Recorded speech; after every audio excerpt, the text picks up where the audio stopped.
Alright people, this is my Roomba, PD Pablo, and PD Pablo had a disaster the other night, and the reason I'm making this video is to not only learn what's inside of the Roomba, how to take it apart, put it back together, but also learn from my mistake.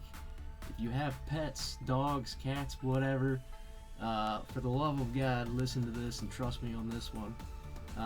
Make sure there's no turds laying around on the floor before your Roomba goes out, or make sure it's on some kind of an automatic schedule where your pets won't be out. Because we were one of the people that said, oh, that's not going to happen to us. You know, we have good animals, you know, they don't really have accidents, which they don't. And man, we had this thing for about a month, and our dog Peaches was nice enough to take a dump on the floor, and PD Pablo was just minding his business cleaning, and he found it, and he made a mess, drug it across the hardwood floor, carpet, and the worst part was just cleaning this thing. It took me, I was cleaning turd out of this thing for about 2 hours. So 2 hours, and that's just taking it apart and not even getting it back together. As you can see, it's not quite back together here. So I don't have a video of taking it apart, but it's the exact same as putting it back together, except backwards. So you can maybe rewind the video or turn it upside down or something like that and see how to take it apart. But iRobot actually did a really good job with this. It's very user friendly, it's very modular, and it was really easy to take apart.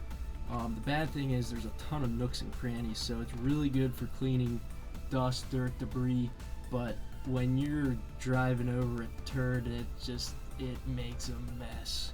So yeah, all the nooks and crannies, there's sensor holes, there's the area where the brushes are at, and the wheels.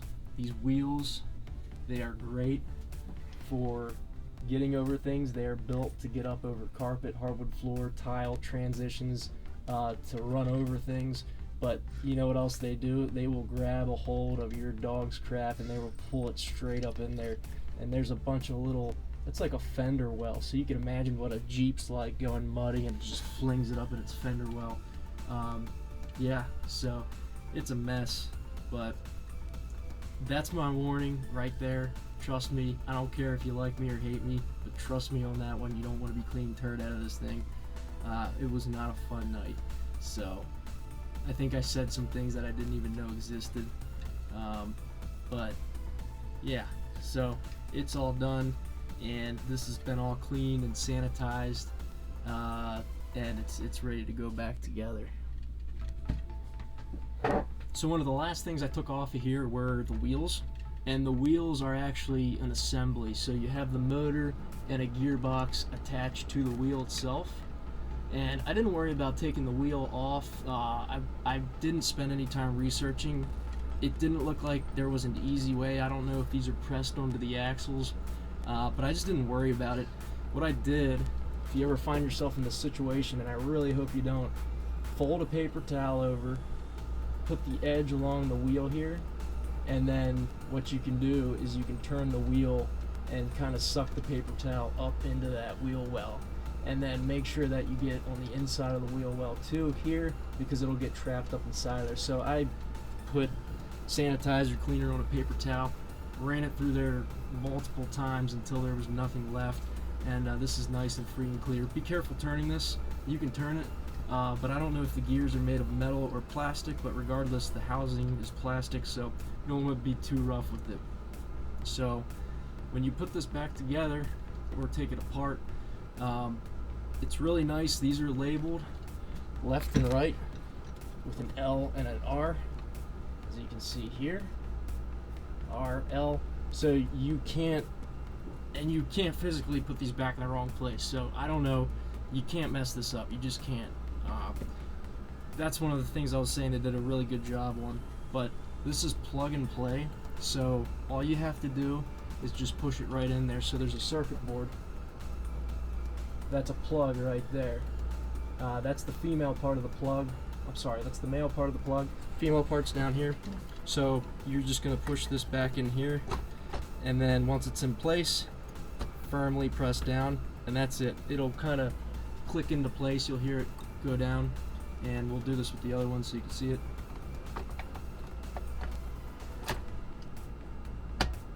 That's it. So super simple, and then there's only 2 screws per assembly. One of the screws right now are in there, and I believe the other screw can stay in there as well. So these are only halfway threaded, and that allows them to be taken out, and they don't need to be removed all the way from the wheel assembly. I didn't know that at the time, so I just took it completely out, and hopefully this video will help you if you ever need to take yours apart. So that'll save you a step, but I'm gonna go ahead and put these back together.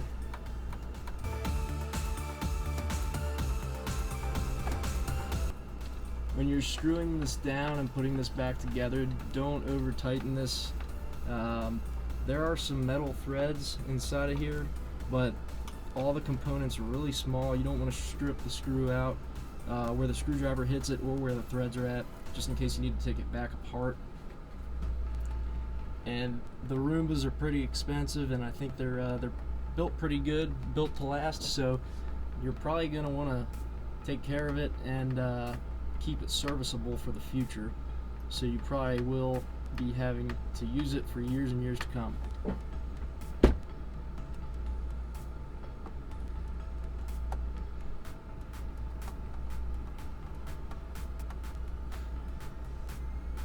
Alright, that's simple.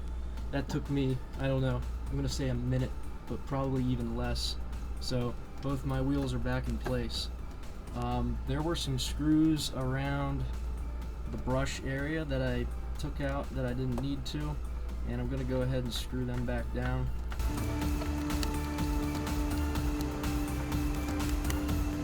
Alright, so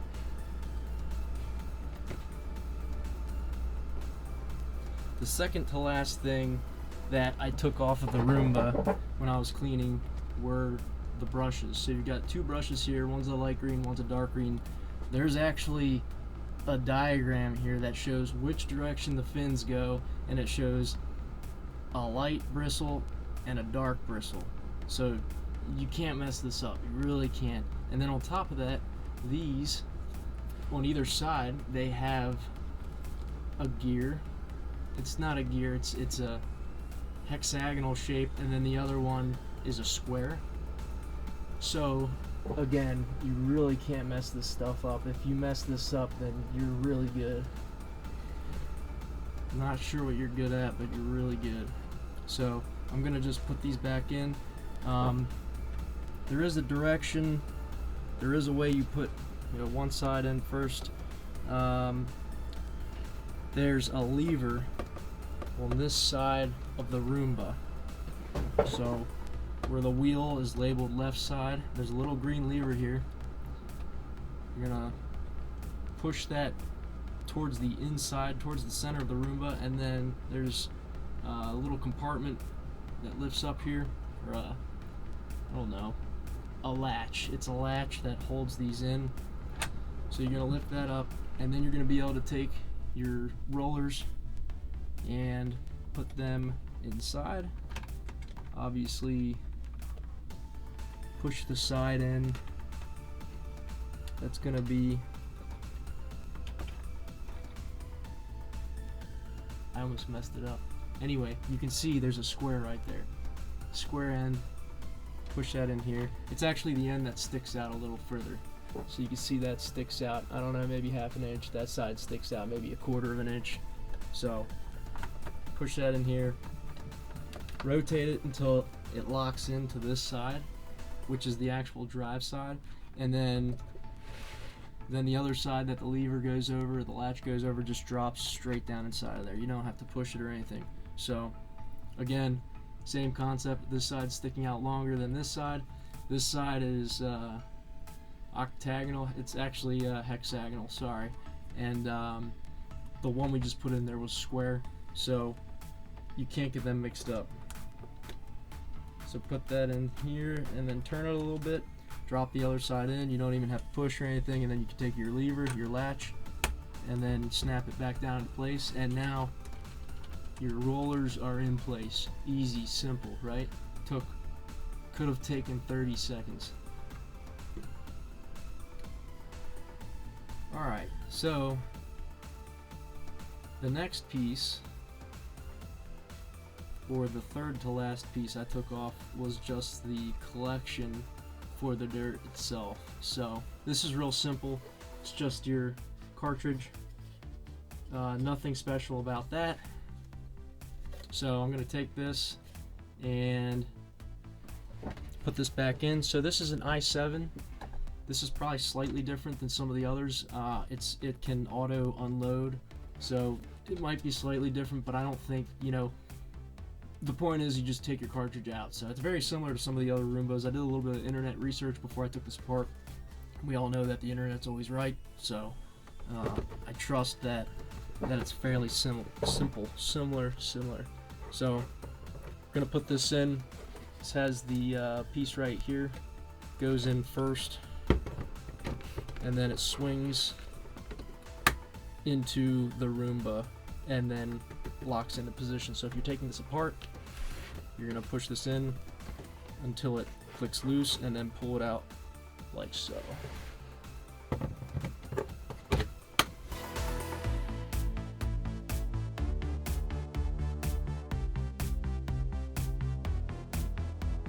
Again, nothing to it. Super simple, very nice design. Good job, iRobot. Alright, so next thing is this cover. 5 screws. I think some of the Roombas have 4 screws, but regardless, it's very simple. 1, 2, 3, 4, and then 5. Again, these can actually stay in this cover. I backed them all the way out because I didn't realize that at the time. But these screws only have threads going halfway up, and they can just stay in this cover. So I'm going to go ahead and put this back. Just press it down after you've cleaned it up.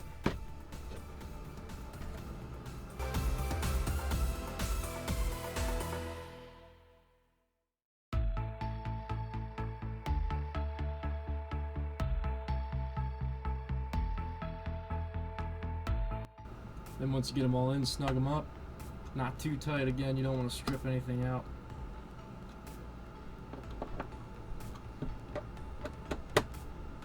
Alright, that's it. Simple. We got our cover back on the bottom. Next thing is going to be your caster wheel. And this is a very, very simple assembly. Literally all you have to do to take this caster wheel off the Roomba is pull straight up. So you're just going to grip the wheel either like this or like this and then pull it straight up. My wheel wasn't too bad, but you can even go a step further, and what they recommend when you clean is to pop the wheel out. So what you're going to do is just push on the bottom here and then hold the frame, and then boom, the wheel comes out. And then you can actually pull the axle out too.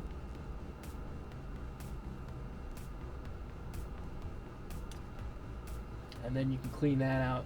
Get any hair, gunk, any debris like that out of there. I didn't do it. That's actually the first time I ever did it, so if that tells you how easy it is. And then when you put it back on, make sure it's centered and it can spin. And then just press it right back down inside of there. You'll hear it snap, you'll feel it snap. Boom. Good to go. Just take your wheel, put the shaft down into this little gray hole, push it firmly, you'll feel it get into place. It doesn't snap, but you'll feel the difference. Kind of snapped. And we're good to go. Our caster wheel is back on. Alright, PD, we are getting there. Finally, the last thing that you put back on, or the first thing to take off, first thing I took off, was these brushes. And man, I tell you what, these things spin. And just imagine these spinning in some mud or a brownie, and that's all you need to know right there. But threw them in some pine saw, got them all cleaned up, and we're good to go. So I'm going to take my brush, put it back in position.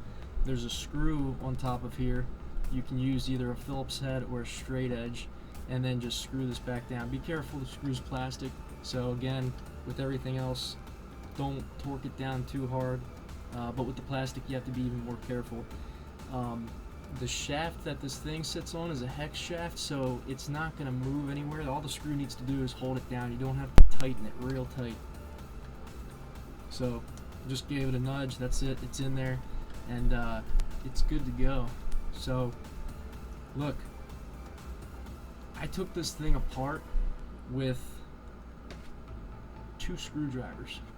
I have a larger a larger Phillips head and a smaller Phillips head. It's super simple. But Chris, what if I'm not technical? It doesn't matter. If you can take a screw out, you can take this thing apart and clean it up. So what I did right there, let's see, we're at about 17 minutes right now. Probably won't be 17 on the YouTube video, but right there it's taken me about 17 minutes to put this whole thing back together and talk.